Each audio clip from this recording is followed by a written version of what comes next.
As-Salamu-Alaikum wa rahmatullahi wa barakatuh. Welcome to the Islamic Society of Leading American Muslims, an organization that was established to conduct da'wah, to invite people to the peaceful way of Islam, to empower and educate those who come this way or those who are already this way that they have such a desire. And so our policy that I like to remind myself and to remind you is to always say that which is good, to always say that which encourages, never to castigate, criticize, condemn, be harsh. This is a sanctuary. It's supposed to be a place of safety. So we want you to know that that is the culture of Islamic, is that we accept people wherever they are on their faith journey, and we embrace them with love and affection, inshallah. That's the goal. Having said that, I would ask you to pray for my voice. Every year I do so many speeches that about this time I lose my voice and the doctor tells me don't talk. And I have to not talk for a while. So as you can hear today, I'm struggling a little bit, so I ask you to pray. I did have some tests to see what's going on with my throat, so I covered your prayers, inshallah. You've been singing too much in the shower? So, no, I think it's teaching and preaching. So tomorrow I will be at Eastern Florida State. And then the following week, I wanted to share with you that we will be away, not the following week, but about 17 days. We'll be away December the 5th through the 12th, and therefore there will not be class on December the 9th. So if you'll check your calendars and make sure I'm saying the right date, and then Mason, if you'd be kind enough to post that to everybody that there will not be class on December the 9th. I think it's the 8th. No? Is it the 8th instead, or is it the 9th? I thought Saturday was the 8th. Sunday night. Yeah, so Sunday the 9th Yeah, is the 9th. the date where we will not have class, so that everybody's aware of that. I'd hate for you to drive here, and then no one's here. So today, we're going to be talking about the ascertain of Allah, Al-Baa'ith. And here you can see it in the transliteration in the Arabiya, the resurrector. And so before we start, I'd like to read a poem, a very beautiful poem. Ya Ba'ath, Ya Baki, O you who resurrect us with peace after the turbulence of storms, when we have lost our bearings and despaired of finding home, perhaps even lost our lives in distant lands, you find us and welcome us back to stand, up among your blessed friends, near the throne of Almightiness, by your command that electrifies our lifeless bones and hearts, begin to sing again with the joy of knowing you. Water returns to parched throats and moisture to the skin, and all manner of fruits are here for us in the garden of your love. O abiding one, the tangles of our days and nights are erased and eased, and everywhere we meet each other we smile and pass from hand to hand and heart to heart the knowledge of your love and pearls of peace. Ya Waduud, Ya I.S.L.A.M, Ya Waduud, Ya Quddus. I was very touched. And that actually, this book is, I think, maybe just been published, and I was able to be blessed to get a copy before it was ever published. And it's just, I thought, beautiful poetry to sort of tease us, or an appetizer before we get into this beautiful name, inshallah. So in terms of definitions of the word, it can be the awakener, the resurrector, the arouser, the dispatcher, the one who shall awaken and who shall be sent forth. And so what I would want us to ponder and contemplate on is that it's not only the awakening that we have in the morning, it's the spiritual awakening on the inside of yourself. It's the awakening of your soul. And if you look in the Holy Quran, the scholars of Islam, not only the scholars of Islam, but they elaborate on the three stages of the soul in the Quran, the nafs amara, the nafs lawama, and the nafs mutmainah. So he awakens that soul. So many of us will know that there was a time that we were on automatic pilot, walking around just doing whatever we wanted to do, and whatever our body wanted to do, that's what we did. And then all of a sudden we had a spiritual awakening. The resurrector resurrected our hearts, and we began to turn to Allah. And then when we got correct knowledge, we repented and amended when we violated a principle of Islam or the Quran, and whatever was prohibited, if we violated that, our hearts were awakened to that, and we became aware, and we repent and amend. And then the truly awakened people, or the most awake people, the most spiritually alert people, are those people who meet that level of nafs mutmainah. And that means that there's no dissonance in that person. So whatever they believe and whatever is required of Allah or whatever is prohibited, they obey, and therefore they experience consistent peace. If you think about it, if you never did anything wrong, then would you ever have a reason not to be at peace? If you were always thinking about Allah, would you be able to actually think of Allah and not be at peace? The one who decides who to raise up, and this raising up, again, has many meanings. It's not only the raising up of after we die, but it's the raising up of our souls to purification and to levels of tazkiyah. The one who decides who to raise up, the one who awakens the dead, the one who resurrects, the one who rouses up mankind, the one who sends light into the worlds. And look how people are resurrected by light. I was living in New York City when they had the first huge blackout. And if I remember correctly, it was 9 days that we did not have light. And people that suffered psychologically because of the darkness. And so Allah brings all kinds of light to us, spiritual light, physical light, and light that we don't even know about, in order to resurrect us and to bring us from Muslim to Mu'min, to reach ascent. So the more light that you receive from Allah subhanahu wa ta'ala, the more you will elevate and be resurrected in various areas of your life. The one who dispatches messengers into the world, and from Tha, which has the following classical Arabic connotations: to call forward, awaken, to rise up from sleep or death, to resurrect, to delegate, consign, and to send out, make manifest. And this particular name is not found in the Holy Quran, although you will see more ayat today than you do in some of my classes, because there's so many references to this subject, and inshallah we will cover them today. So we'll start out with these two verses in Surah Hajj. And verily the hour will come, there can be no doubt about it, or about the fact that Allah will raise up all who are in the graves. So we have been told that without any doubt whatsoever, that Allah subhanahu wa ta'ala is going to raise every single person that's in a grave.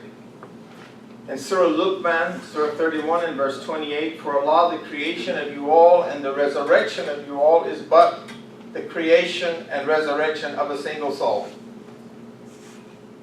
For verily God is all-hearing, all-seeing.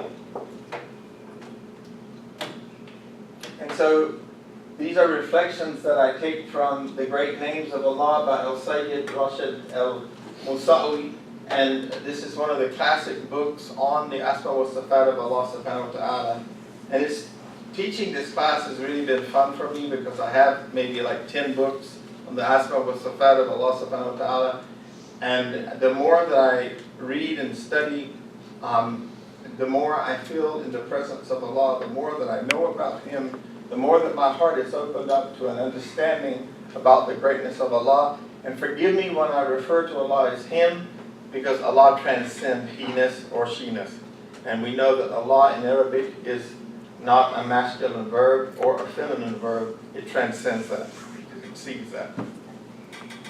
In language, ba'ath means exciting or stirring someone to action, to send someone somewhere, to go out seeking revenge, or to wake up someone. So if we look at this and we think about it, I so relate to this because I have, my prayer for many years since I was, before I was 8 years old, was that I would fulfill the divine purpose of my life.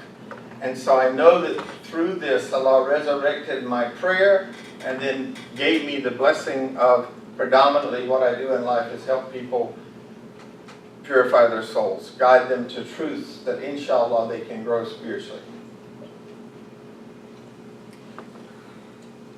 It also means to send a soldier to war. Ba'ath means army, and it also means to bring life back to the dead. So look what happens in terms of spiritual resurrection when people are standing up. They've been driven out of their homes.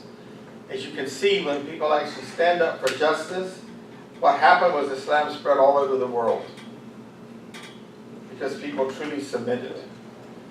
And they didn't submit just with their lips, they submitted with their wajh, their whole self, their countenance, their personality, their face. Everything that you see in a person was surrendered to Allah subhanahu wa ta'ala. Al-Baa'ith, according to Al-Razi, may be explained to have more than one meaning. And we have a few here. Number one, the Almighty will bring His creation back to life on the Day of Judgment. It's stated in Surah Al-Hajj, and we saw this verse before, 22 and verse 7.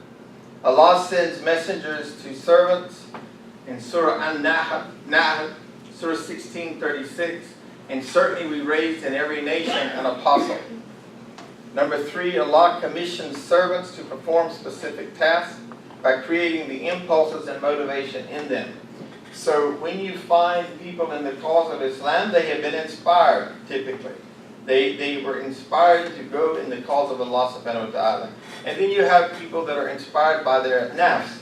So I'll never forget hearing Bilal Phillips speaking in my early days of Islam, and he had studied in the University of Medina, if I remember correctly. And he met students and said, I'm only here to satisfy my parents. My parents wanted me to be alim, or my parents wanted, and he said they would actually cheat on tests.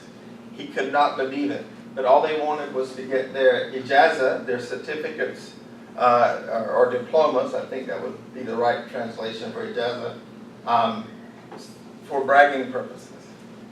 But if Allah is motivating you and inspiring you, this is something different altogether. There's something completely different. So the person who stands up and tells you, I'm an alim or something, you may want to question that person. Because it's like good people don't need to tell people they're good, people will see it. Allah sends aid to servants who need it, and Allah helps the sinners by accepting the repentance. So here again, we are resurrected because Allah subhanahu wa ta'ala told us, despair not of my mercy. And every time we repent and we amend, we are raised up spiritually. We are resurrected spiritually.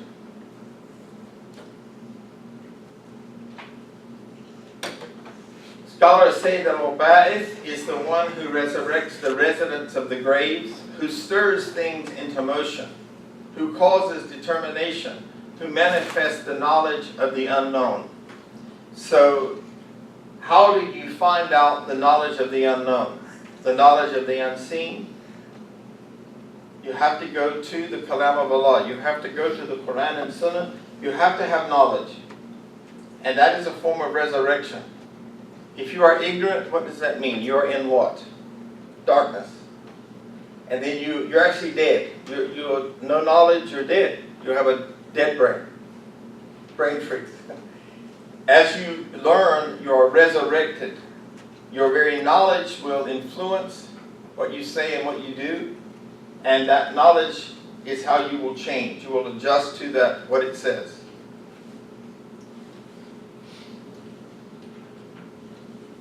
Al-Qushayri says, Al-Baa'ith is the one who brings servants back to life, who resurrects the divine's creation on the Day of Judgment, who grants life to the dead, who records what the breasts conceal. In addition, the Baa'ith is the life hereafter. One who knows the real meaning of resurrection is the one who knows the real meaning of this great name, which is one of the most obscure and unclear of the branches of knowledge. And most people have numerous general misconceptions and ambiguous perceptions about it. So even in terms of being resurrected, we are told by this great scholar that most people have erroneous beliefs about it. So what you will do is you will hear often people talking about it and they don't give you any proofs. So it's a subject that people often very candidly philosophize about.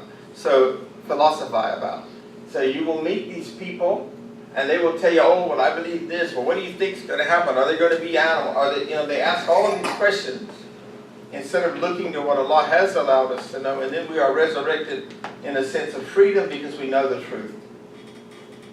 Does that make sense?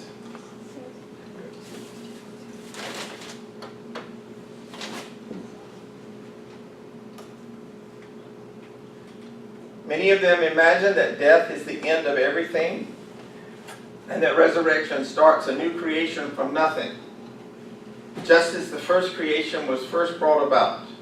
Their belief that death is the end of everything is surely enormous, for we have come to learn from studying the Sunnah that the grave is either one of the pits of five, or a piece of fire, that's supposed to be, or a piece of the garden, that is paradise. The dead are either happy or miserable. The happy ones are not dead. Rather, Allah Almighty says the following about them. In Surah 3, verse 169 to 170, and do not reckon those who are killed in the way of Allah as dead.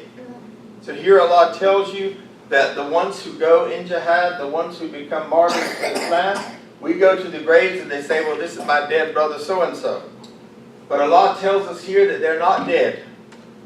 And so He's pointing to the fact that there's a form of resurrection that has taken place for them. Let's go on and see what it says.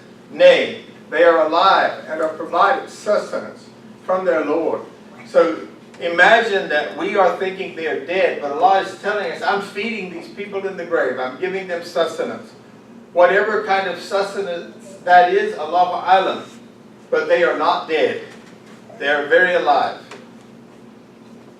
As a matter of fact, we know that they're so resurrected in the grave that they hear the last steps as they're walking away from their janazah. From the time that they are put in the ground, they actually hear the steps of the last person walking away. Then they hear with their spiritual ears when the angel comes to the foot of the grave and asks them, gives them their final examination. They are alive and are provided sustenance from their Lord, rejoicing in what Allah has given them out of Allah's grace. And they rejoice for the sake of those who, being left behind them, have not yet joined them, that they shall have no fear, nor shall they grieve. So a dead person does not rejoice. You ever seen a dead person rejoicing? I want to see it. But they do rejoice. It's part of the unseen. We can't see it down there.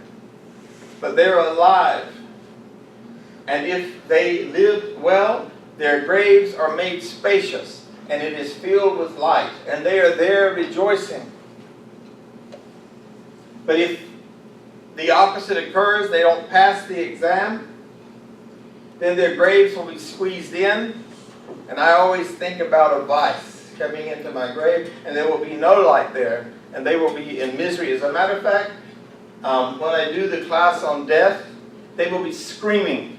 And this is why Muslims are not buried in a non-Muslim cemetery, because the screaming of that corpse next to you will disturb you rejoicing in the grave. It's very powerful. And it is, of course, part of the Al-Ghaib. We cannot fully understand this. Allah has not given us every single piece of information, but we know that this is, in fact, the way that it is. So when you're feeling down and out, know that you were resurrected the day that you did your Shahada. Know that every time you repent and you amend, you are being resurrected spiritually. There's a lot, you cannot despair of Allah's mercy. He is closer to you in your worst moment of life. In the biggest bala, in the biggest calamity, He's closer than your jugular vein. And is there to let you resurrect yourself by changing what you do any moment that you want to do that. Imagine any of us, well, I can certainly speak for myself, in those moments when my thoughts are not what I'd like to be, the moment I change my thought and think of Allah, I am resurrected in that moment. And I can feel it. There's a difference. There's a transformation that takes place in that very moment.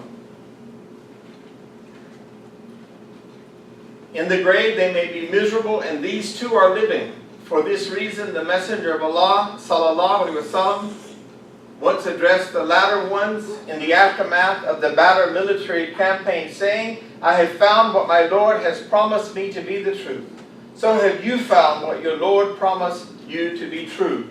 And he was asked, how can you address people who have turned into a stink? He answered them by saying, you do not hear me better than they do, except that they cannot answer me back. So people are so alive in the grave that they can hear, but they cannot answer. But they are still resurrected on a level that all of us, if they've lived and purified themselves, would want to be. So when we say Salam Alaikum on their grave, they hear us, but we can't hear them. Scholars have said that Al-Baa'ith is the one who stirs determination in the heart of people to undertake lofty objectives on the battlefields of jihad and to purify themselves from the darkness of the qualities of Allah's servants. So if you really want to be resurrected and you want to experience Al-Baa'ith, ask Allah to take you out, to resurrect you out of any kind of darkness in your life, any kind of jahad, any kind of ignorance, because ignorance is darkness. And the opposite of ignorance and darkness is enlightenment, haqq, from the Holy Quran. And it's one or the other. Those who are guided by Allah subhanahu wa ta'ala, and I forgot to do the khutbah al-hajj today, no one can misguide them. And those who are not guided by Allah, there is no guide for them. The only way to resurrection is through I.S.L.A.M, through Al-Baa'ith, through Allah subhanahu wa ta'ala.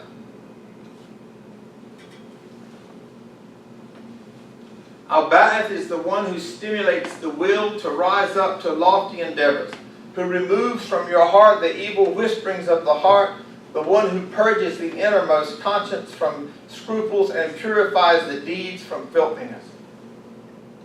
If you know this name and your mantra, if your focus is understanding the meaning of this, then you will be resurrected spiritually.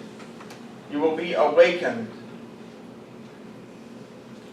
Allah subhanahu wa ta'ala is the one who sends messengers to convey Allah's injunctions. Surah Al-Baqarah 2 verse 213, Allah is the one who brings the dead back to life. In Surah Al-Baqarah verse 56, then we resurrected you after your death. In Surah 6 verse 60, so glory to Allah for resurrecting the dead and recording what the breasts conceal. So even Allah subhanahu wa ta'ala is so connected to us that He actually knows what's in our breast, our innermost thoughts, that which nobody else will ever know, and that which, well, they might not know. The truth about resurrection, according to Imam Al-Ghazali, is due to bringing the dead back to life and preparing them to live another life. Ignorance is the greatest form of death. And the scholars say that if we are not exposed to knowledge every 3 days, our heart begins to die. So our heart is resurrected every time we hear this great teaching of Islam. Every time we are exposed to the greatness of the Holy Quran, the Kalam of Allah, then our hearts have the ability to be resuscitated. And then we come alive spiritually. Ignorance is the greatest form of death, while knowledge is the most sublime form of life. Allah Almighty has contrasted knowledge and ignorance in the text of the Holy Quran, calling the first one life and the other one death.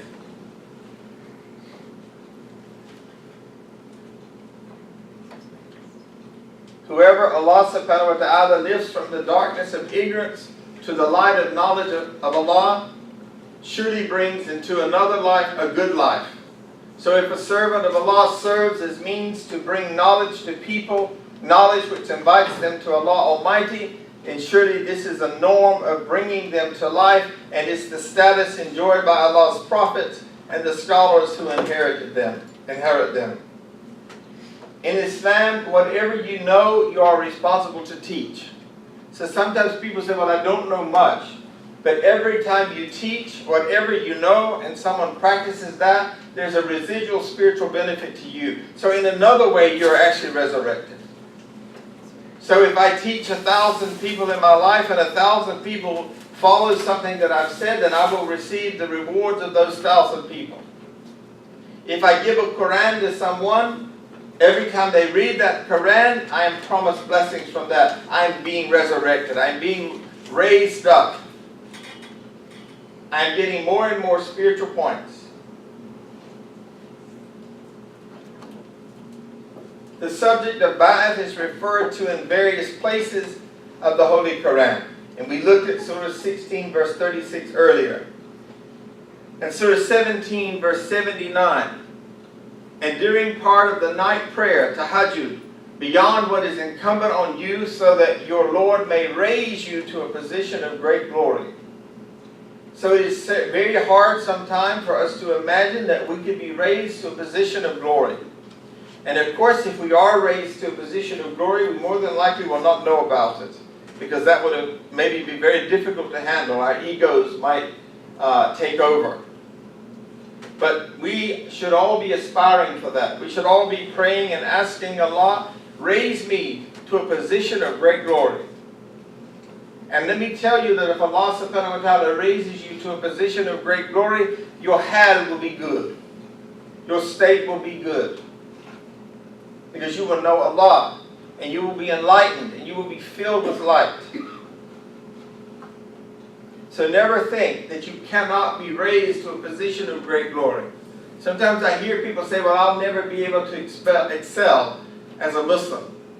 And I say to them, you will get what you earn. You will get what you work for. But Allah subhanahu wa ta'ala says that if you want that, go pray Salatul Tahajjud. Get up in the last third of the night and pour your heart out to Allah. Seek the presence of Allah and the countenance of Allah. And I will say to you that in my experience of life, the people that I have met, that I believe, that I deem by Allah, are the closest to Allah, are those people who get up and pray Salatul Tahajjud. And you'll never know it. And I remember a dear brother of mine who, at his father's janazah, and people asked him, your father was so good. What did he do? How did he live? And he said, I did not know this for years. But he came home from college. And he got up at night and he found his father praying tahajjud. And he realized that his father had always done it. He just wasn't conscious. He would hear things. And then he realized as a young man that that was the answer. That his father, and by the way, the Prophet ﷺ never missed tahajjud. It's not prescribed for us. It's not obligatory. But if you want to have true spiritual resurrection, I promise you, if you get up for this prayer, Allah has promised you. It doesn't matter what I promise you. Allah has promised you blessings. In Surah 18 verse 12, then we raised him up so that we might ascertain which of the two parties was best, able to compute the time during which they remained. In Surah 64 verse 7, those who disbelieve think that they shall never be resurrected. Say, "Ay, by my Lord, ye shall most certainly be resurrected. Then you shall most certainly be informed of what you did," and that is easy for Allah subhanahu wa ta'ala. So when you meet many atheists, even a lot of agnostics, they will tell you, I think I'm going to come back as a cat or a dog, or I don't know what's going to happen, nothing's going to happen. So some people will say when you die, and that's it. Those people will never be resurrected until their cognitions and their intelligence of their heart is corrected. They may achieve great things on this earth, but they will not have the provisions for that final journey. Not the final journey, the journey that we're on now, going back home. Al-Razi suggests that the portion of inspiration a servant of Allah may be able to derive from the great name Al-Baa'ith is his or her knowledge that a soul first has no knowledge of anything, just like the body. So when this body was born and this soul came out of my mother's womb, I had absolutely no knowledge and I was perfect. But the way to perfect myself as an adult is to have my cognitions according to what Allah has said. And if I don't do that, I can never ever really resurrect myself as an adult. I'll be stuck in the beliefs of anybody that lived beyond me in my external world and what they told me. So many people, their belief systems are what they learn existentially, outside of themselves, not intrinsic.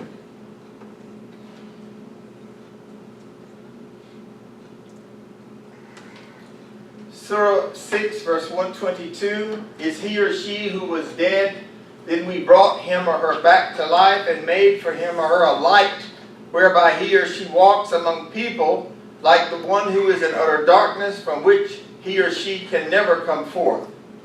Thus, what they did was made fair seeming to the unbelievers. In Surah 16 verse 2, Allah subhanahu wa ta'ala sends down the angels with the inspiration of Allah's command on whomsoever Allah pleases of servants, saying, giving the warning that there is no God but I. Therefore be careful of your duty to me. So we are warned.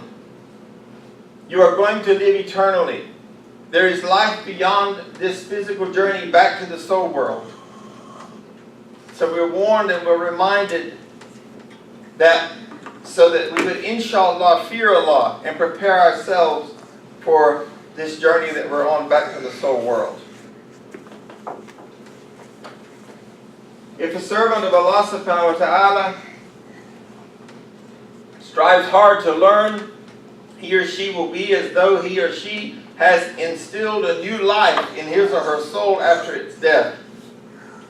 And if he or she strives to teach ignorant ones, he or she will be as though he or she brought their souls back to life after death. So when a teacher teaches someone and they are inspired, what it says here is that they are being resurrected by that very knowledge. So that there are people in the community that are resurrecting people in the sense that they are teaching them. One who fashions his or her conduct after Al-Baa'ith is one who ought to be as his Lord wants him or her to be in word and in action, becoming means for the revival of their souls, being then closer, bringing them closer to Allah, so that the nafs may ascend the heights and get closer to perfection if Allah wills. So through this we go from being that animal to that angel. So the animal is always going pretty much after what it wants, right? If any of you have dogs or cats, you will know that you are the master to them. Except they are the master to you, I mean. You will walk them, you will feed them, you will do pretty much whatever they command.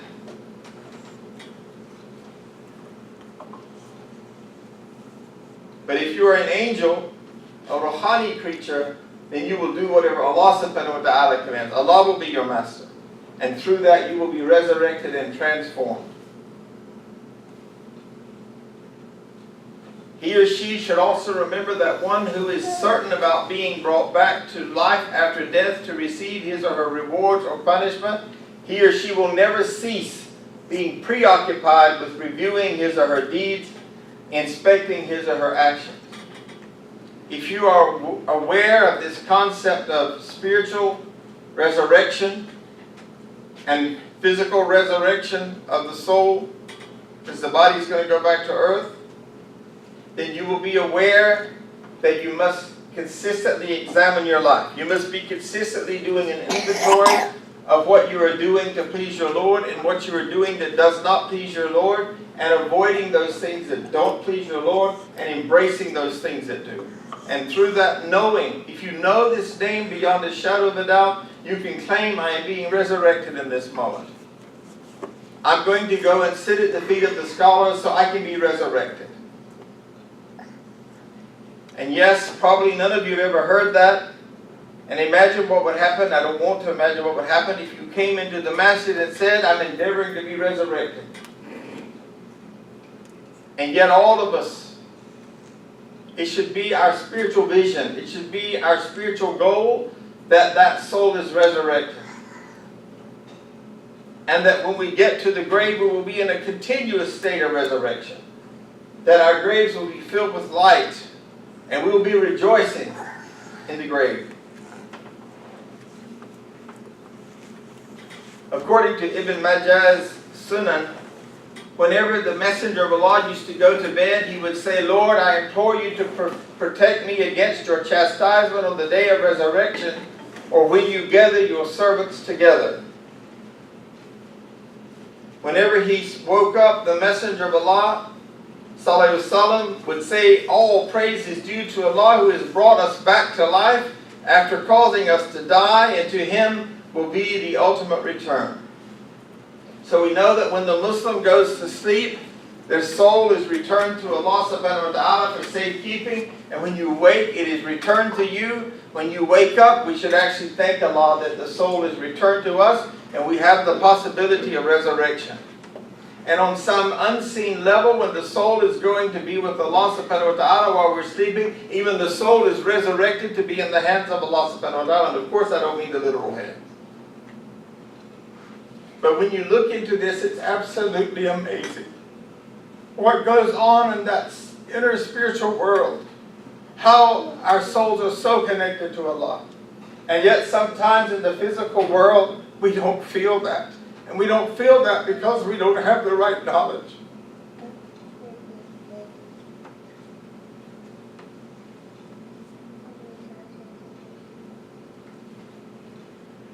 Al-Baa'ith means the one who raises. He sends the messengers with laws, raises the dead by bringing them back to life, and raises the sleeping by awakening them.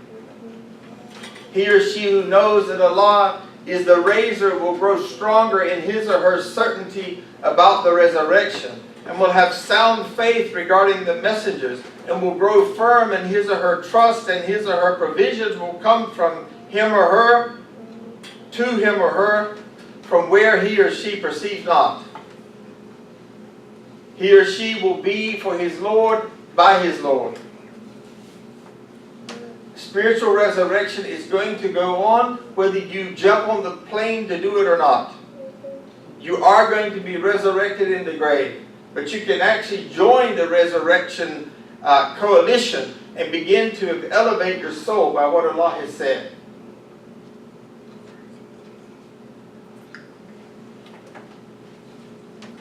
Connect with this name by asking Allah to awaken you from the slumber of your hideousness, and by asking Allah to send divine inspirations to your heart from the treasures of the divines unseen, and by asking Allah subhanahu wa ta'ala to put your heart at ease with what Allah guaranteed or promised you of revisions and other needs. What I hear from most people most of the time is they're so afraid of what Allah subhanahu wa ta'ala is going to do to them. The way that I think, and perhaps I'm wrong and they're right, but the way that I think is according to what I have learned about these great names. I expect Allah to keep His promise. There's no doubt about it. I'm convicted that Allah will keep His promise and that things will be good for me in the grave. And that I'll be resurrected on this life here. Each day, inshallah, closer to Allah, to a higher level, inshallah.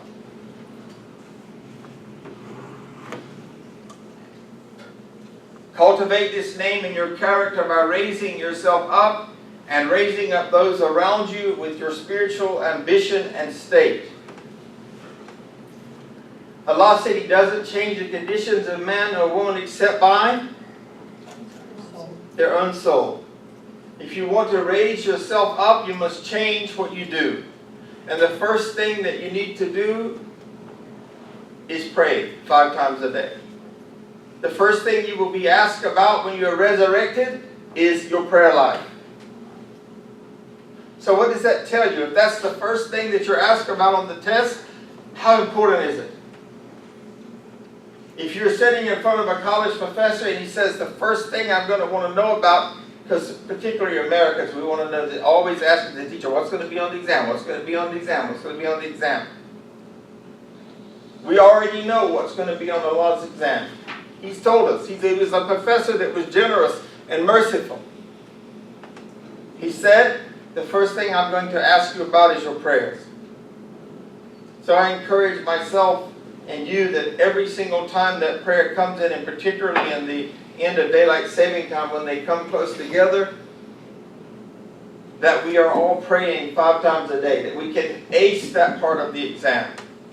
And I deem by Allah that if you're doing that, the rest of your life will be so powerful, because you will be actually connecting with Khushu'. You will be connecting with absolute conviction of what Allah has promised you when you're praying.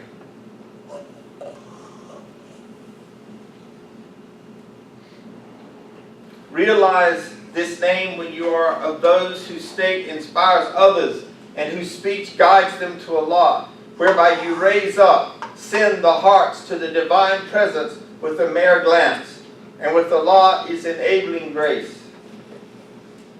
So there's a beautiful ahadith where, may Allah forgive me, one of the companions used to say that one of the other companions reminded them of Allah.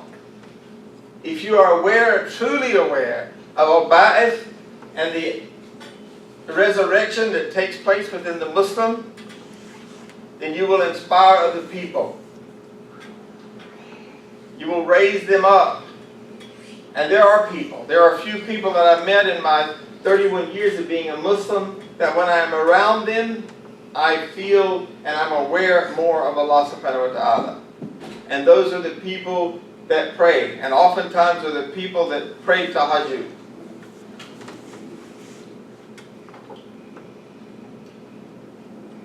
How many of us want to realize Ba'ath in our life? Be agents of change. That when we are around people and we teach people, they take it into their hearts and they manifest it and they realize it in the world. And then of course that will affect them in the hereafter.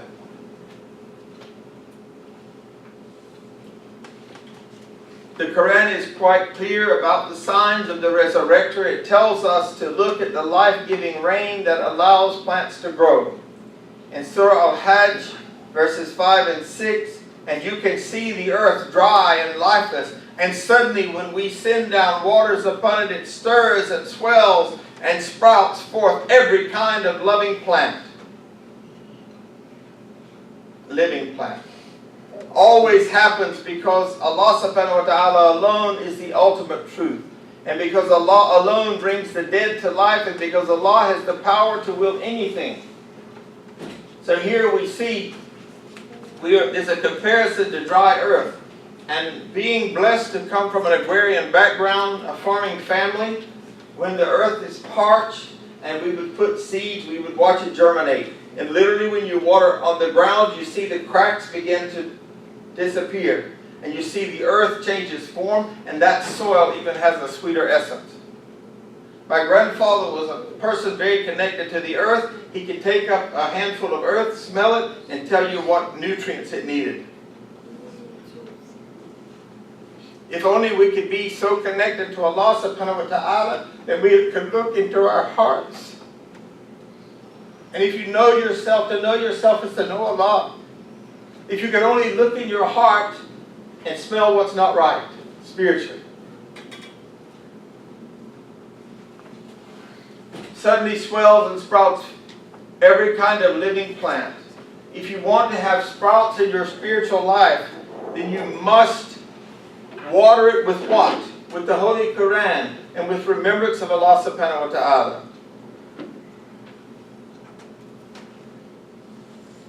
The Holy Quran also tells us there is a sign in how we wake each morning from sleep. In Surah Al-Furqan, verse 47, and it is Allah who makes the night as a robe for you.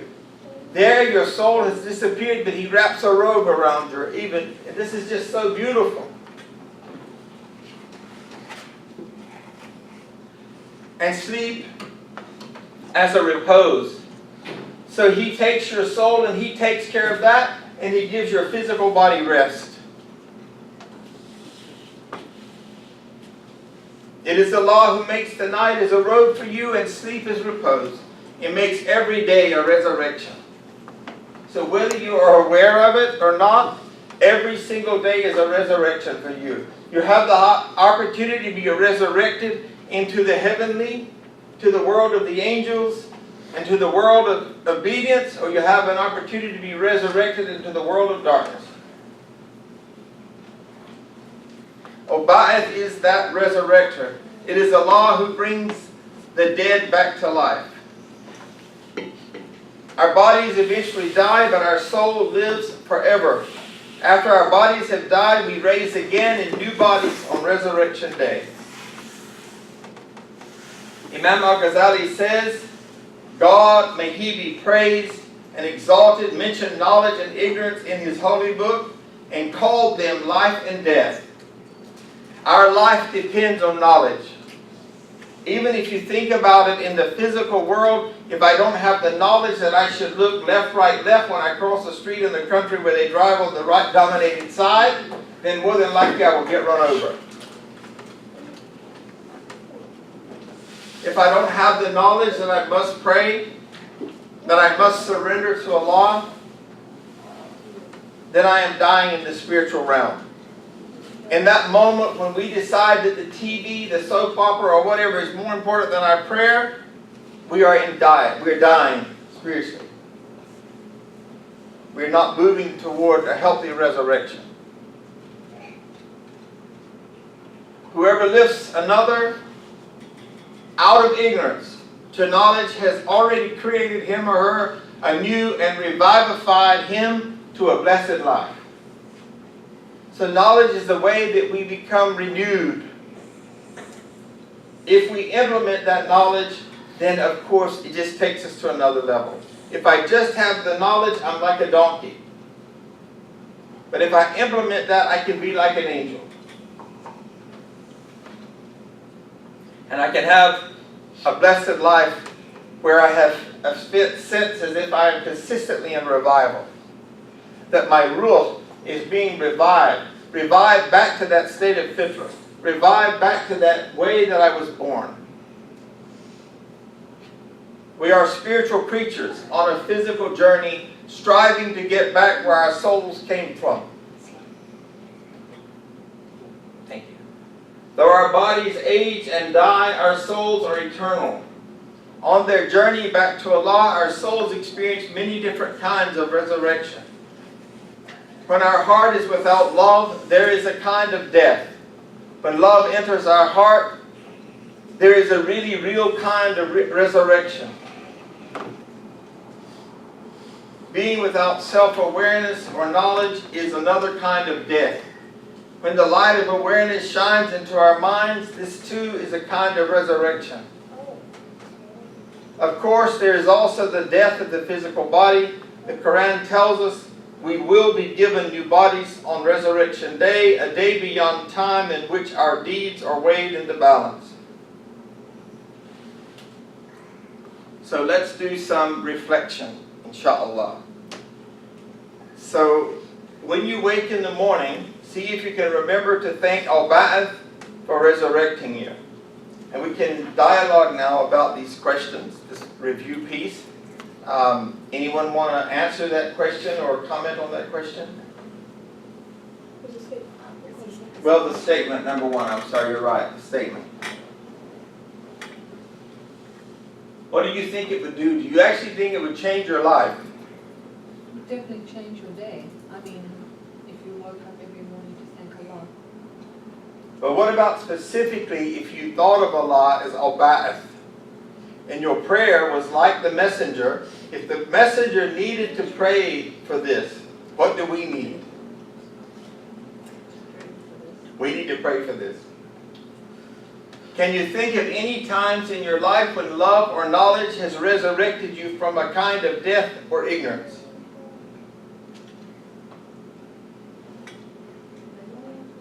Way too many times to listen. Anybody want to share something that you're aware of that love or truth resurrected you? The truth of the culture of Islam and the true message of Islam are completely separate and apart. That was an epiphany for me. Yes. I had several miscarriages, and every time it happened, I questioned everything. And it wasn't until I found Islam that I started, even after they kept happening, I just said Alhamdulillah and kept going because I knew there was something beyond my plan to just. And how did that change your state, sister? In other words, when you had the resurrections in the past, the miscarriages in the past, how did you feel? Angry. Angry. When you had the miscarriages after your spiritual resurrection and knowledge, what was your state? Calm. Like, Calm. yeah, calm, I guess. Excellent example. My personal example is that my prayer, my most common prayer was, oh Allah, purify me.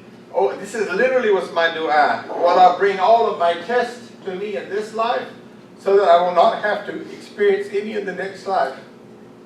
And Allah answered my prayer. And He sent me so many tests. And every year I was in the hospital numerous times. Every single year. It was like one of my students and I had a competition. We actually used to laugh about it. This was back in, 2010 or something? We would laugh, okay, who's going to be in the hospital next? But then the Sheikh came to see me the last time I had a major hospitalization. And he asked me, what did you pray for? And I said, I asked Allah to give me all my tests on this earth, so I won't have any there, that I can go straight to paradise. And he said, stop praying that. In order to get that, you have to be tested. You're actually asking Allah to test you. You're actually saying, Allah, bring it on. And He gave me a hadith. He gave me a hadith, and He told me about one of the companions of Allah that did the same thing and was told the same thing. And from that day to this, when I started praying, I obeyed what the Sheikh told me, the knowledge that he gave me. I began to just pray for good health. But you can't be in the hospital and have a good health. And from that day to this, I've only been in the hospital once, and that was since 2012.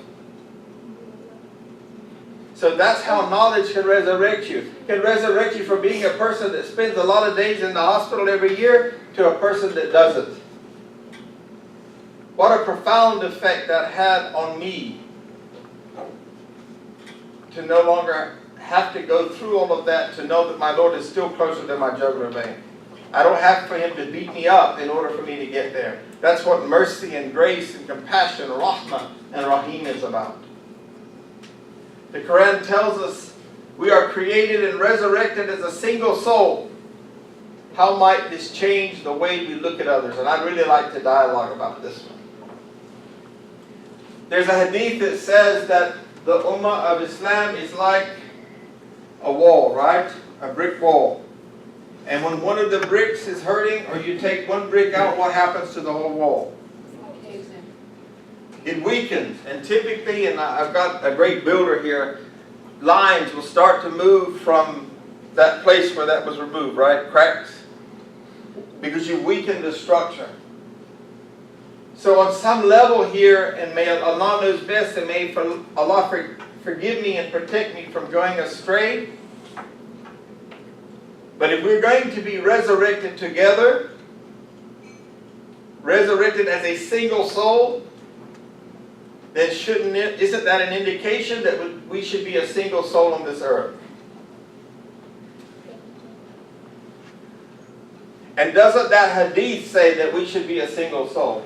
God forbid that I should allow myself to fall out of the wall and that I'm causing every single other brick in that wall to be compromised.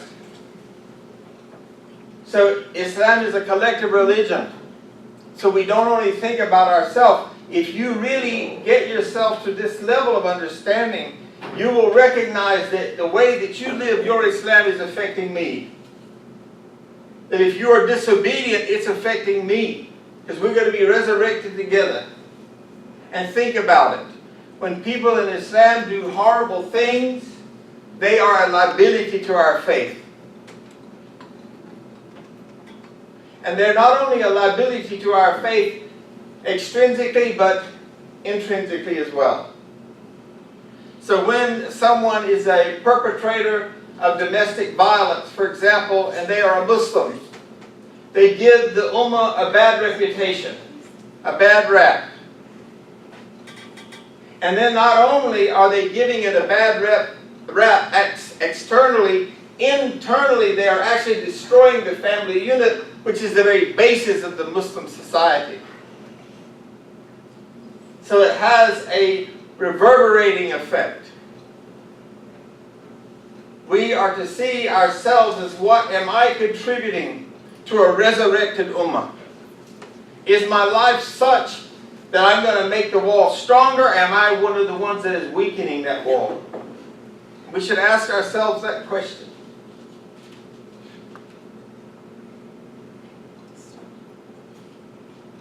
Al-Ghazali spoke of revivifying. What does that mean? Reviving again, or reviving, What does it mean? turn on, awaken, Awaken. revive. I've never heard the word. Yeah, I don't think it exists. Oh, okay. There are often words that come out of the great scholars that are sort of created in order to make a point. So what does it mean to you? What resonates when you see this? Revivifying. Rejuvenating. I don't know how many in the room come from a Christian background, but from a Christian background, annually, typically a church has something called a revival. And for 1 week, every night you go to church. And the whole idea of it is To revive the spirit. is to be revived, to be spiritually nurtured, to get a week's full of spiritual food every single night in hopes that you would come out at the end of that a better person. If someone chokes out in the class, they appear to us to be dead, we do a Heimlich on them, and the piece of steak pops across the other room, and we have revived them, and then they are very grateful. If my soul is revived, and we are busy reviving each other, then we will be grateful people. I think of resuscitation when I think of this word. I think of revision. If I'm in a revival state, I am always revising my thoughts. I am aware of whether my thinking is in line with what Allah has said, or is my thinking in line with what my non-Muslim parents might have taught me, or even my Muslim parents that didn't have the right knowledge. Anyone want to share?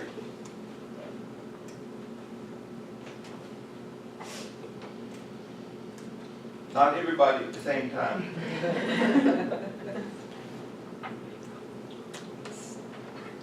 Anybody? Well, I'll make an announcement then. In the last 3 weeks, Sister Naran has won 2 gold medals and 2 silver medals. And actually has been asked to play nationally, but she told him that she loves her husband and she wants to be with her husband. She can't make that commitment. Why do I share that? Not to put my wife on. She's going to be leaving early today because she too is playing in another tournament today. It's such da'wah. It's amazing da'wah. And she's reviving the spirits of people because every single time she plays, people ask her about Islam. Every single time. That's the one question. You're not oppressed? What? So I just want to share with you that get out there, be who you are authentically and organically, and practice what Islam has said. When you revive others, you will be revived. And when you revive yourself, I'll be revived because I will experience you loving yourself and feeling good about your soul. But if you don't revive yourself, and I say salam alaikum to you, you say wa alaikum salam. How many times have we had that happen? You'll know that believer is not revived. That believer does not know who they are according to Allah, because when you speak to them, they might not even say wa alaikum salam.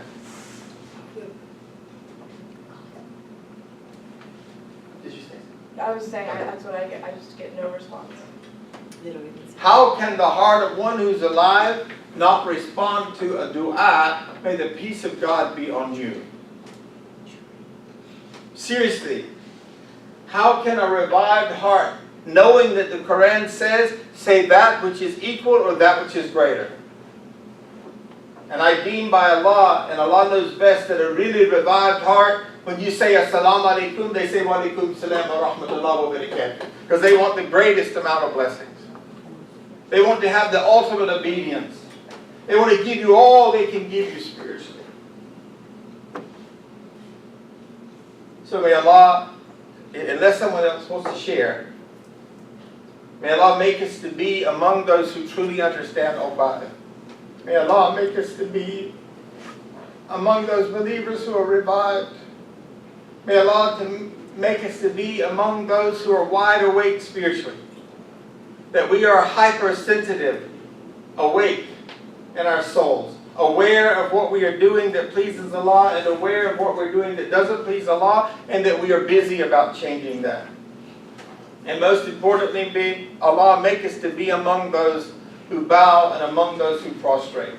And among those who bow and prostrate in the right time window. So that on that day when we have that exam, all of us will be among those that know the right answers. I love you all for the sake of Allah. May Allah keep you in His protection. And Assalamu alaikum wa rahmatullahi wa barakatuh.